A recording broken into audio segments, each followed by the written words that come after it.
Welcome back to Morgan Mead Makes. This is day 6 of learning Photoshop in 7 days. You're almost to the end.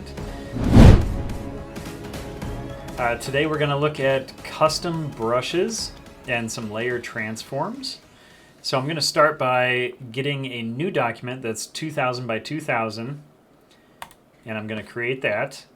Let's take a look at the brushes that are given to us by the good folks at Adobe.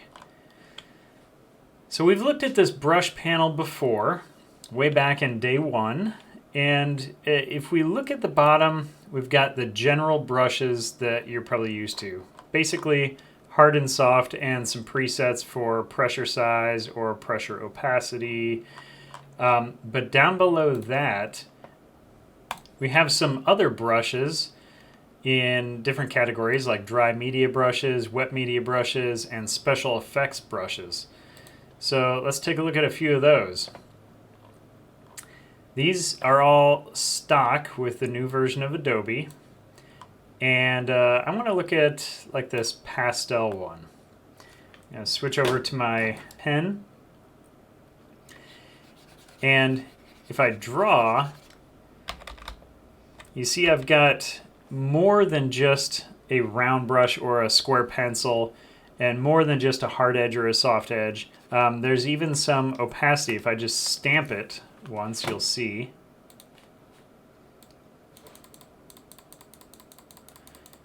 You can also see it rotating randomly. You see the icon just kind of spins a little bit? Well, that's because in our brush settings here, if we go under our shape dynamics and look at our angle jitter, that's set to 8%. Which means every time I click it or let go of the mouse and click the button again, it's going to randomly pick an angle that's up to 8% off from our previous angle. And it's just going to kind of randomly shift like that to give us a little bit of variation as we draw. Some of these custom brushes really start to shine when we start building up opacities or changing color values. So let me get a new document. Okay, and I'm going to get kind of a dark maroon color here, and I'm going to change my opacity to something really low, like 10%.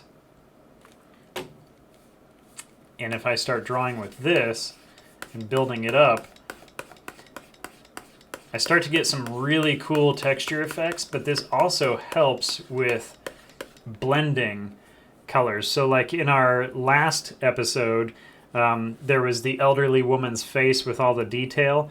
If I were to paint with this instead of just a round brush, I would be able to paint more accurate or more believable skin tones with a brush like this and a low opacity that builds up. Okay, let's take a look at some more brushes that they give to us. If we hit the drop down arrow here, we do have a charcoal pencil brush that's pretty cool.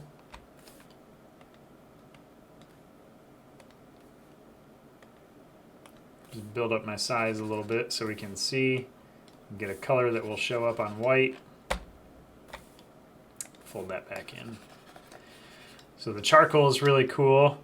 I'm going to push my number 2 on the keyboard to change the opacity to 20% and build up from there.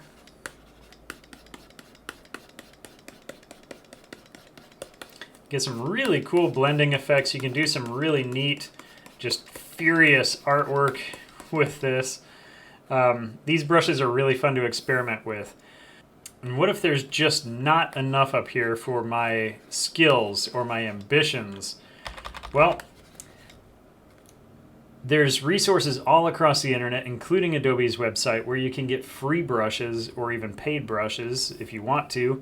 So if you want more brushes, then you just hit the brush settings button and click over to the brushes tab. And in the upper right corner, there's these little lines. You're going to click on those and choose get more brushes. This will take you to Adobe's website where you can download any brushes from their website. And they've got the Kyle Mega Pack, dry media. They've got some runny inkers that look kind of cool. I'm going to choose, let's see, what looks good? Manga brushes. So I'm going to hit download. and it's going to download this ABR file. That's a brush file. And if I just click on that, it's going to import it into Adobe now. And I should see it right here. There it is at the bottom. And now I've got all these manga brushes that I can check out. So let's see what Kyle's Manga Crisp looks like.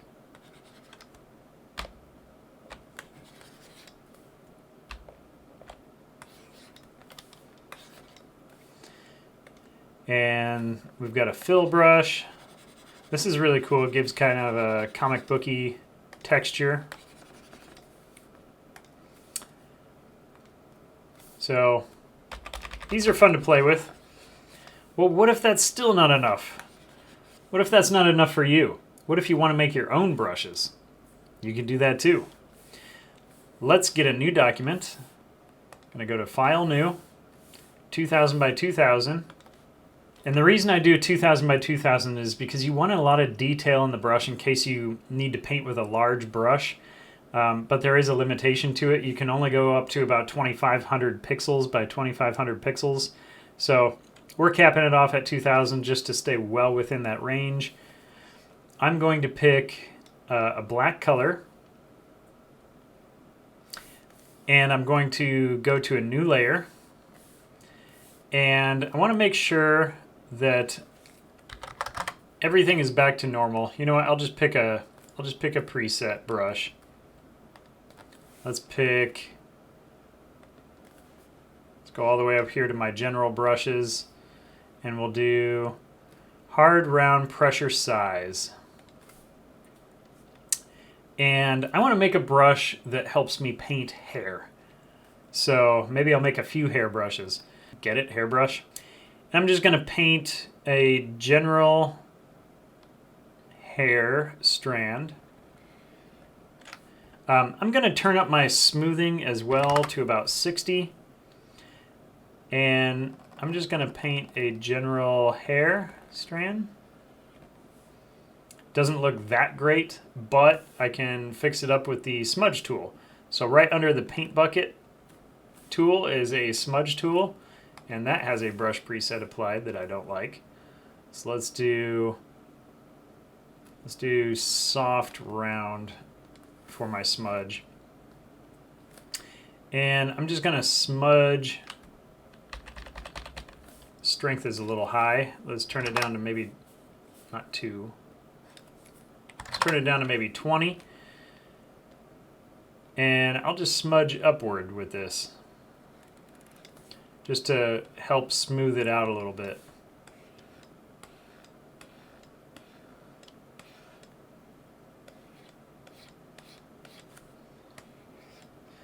And I'm just trying to make it look a bit more natural.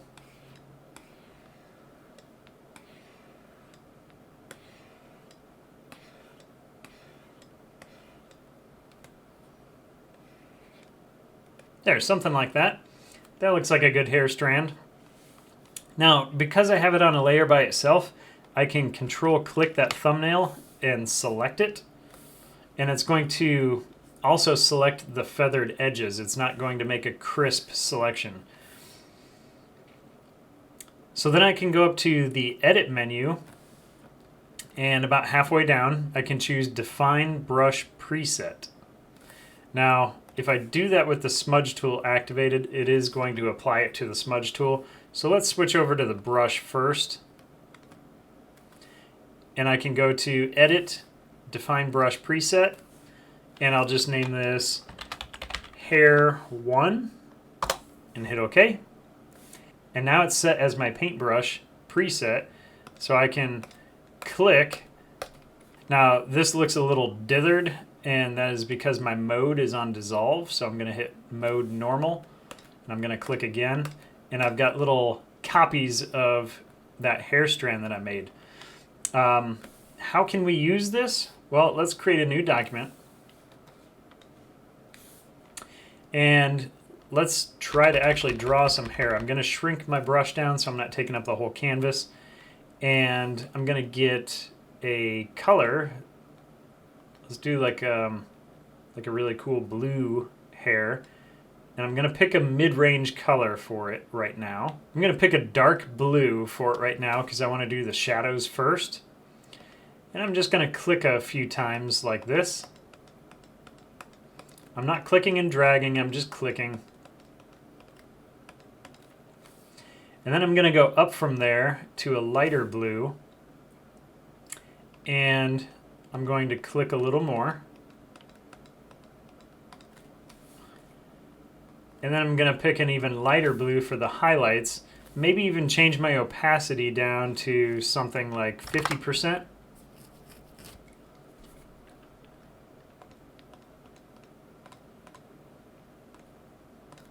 And you can see we're getting some really cool results with the hair, especially at the bottom here. So if we were to just kind of look like this, the hair looks really neat and fairly realistic, and that's just with one brush. What if I defined, 6 or 7 different hair brushes that waved a little bit differently? Or what if I added some dynamic features to this brush? Let's take a look at that. If I go to my brush settings, and I go to my shape dynamics, and I check that box, let's give it a little angle jitter. So maybe we do like a 4% jitter on that. And maybe we even do a flip X jitter. Let's see how this looks. I'm going to pick my darker blue again, and I'm just going to click a few times.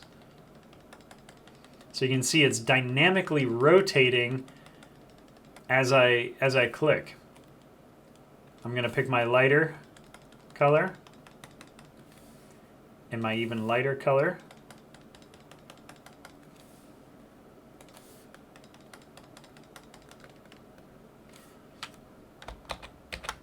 And this is all just with one brush.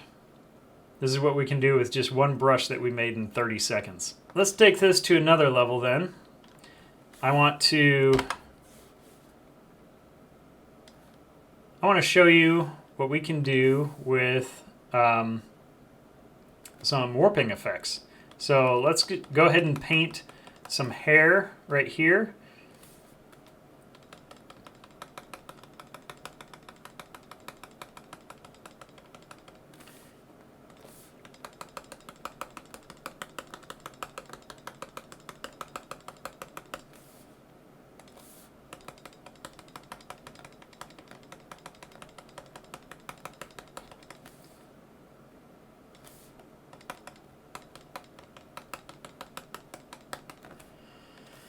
Okay, so we've got a hair that's on a different layer. Now let's mess with it a little bit. I like to have my move tool selected when I'm not painting, just so that I know what tool I'm on and I don't click something on accident and paint a little bit or erase or whatever.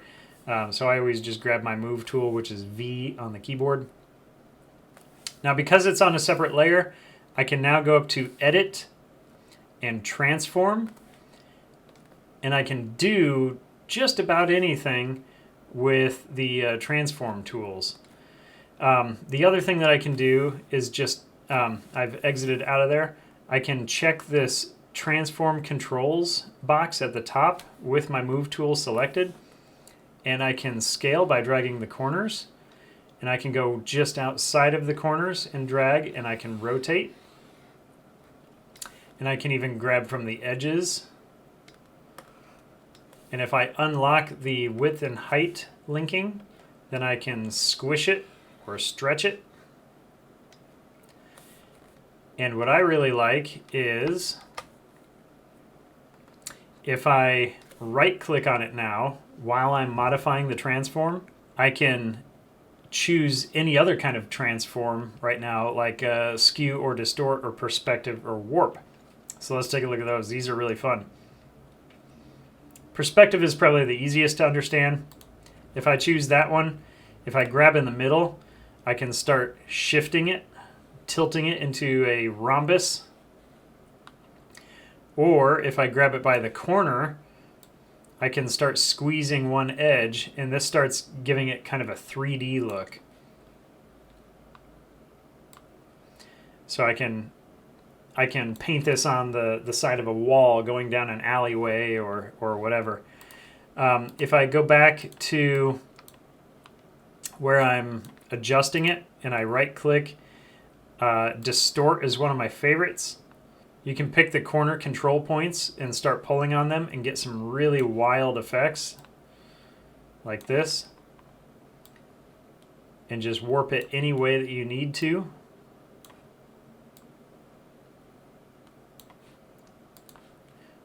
Or one of my last favorites would be the warp distortion. So this one gives you a lattice grid where you can not only move the control points, but now you have these Bezier splines in between where you can really start adjusting the curvature of your object. This comes in really handy when you're trying to match something to an image that already exists. A lot of times you can warp or even unwarp an image with this effect. So let's see if we can get this just to kind of curve a little bit, like maybe it would be on somebody's head.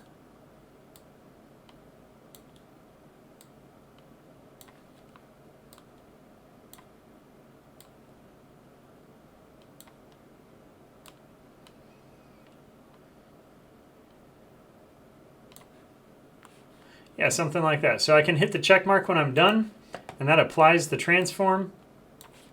And now I can go back to my regular editing tools. I'm going to uncheck this transform controls just to get that out of my way. I can go back to my regular tools like the brush and maybe go back to just a regular brush preset. I'll do just a hard round. And let's change the hardness down to maybe 70-ish. Shrink it down, and then I can just, continue painting and blend it into, I'm gonna take the smoothing off, and blend it into the top of, somebody's head, like that. Erase what we don't need up here, And there you have it. So that is just one brush preset and a little bit of warping, and it already is starting to look like something pretty awesome. So you can really play around with this and get different textures, different patterns, different unique effects brushes that help with whatever your style might be. And I would say play around with a lot of the shape dynamics as well too, to see if you can get a little bit of jitter in there, or some transfer modes or something like that, so that it's not just a plain old brush. You can really cater it to exactly what you need for your artwork. Practice what we learned today, and I'll see you tomorrow.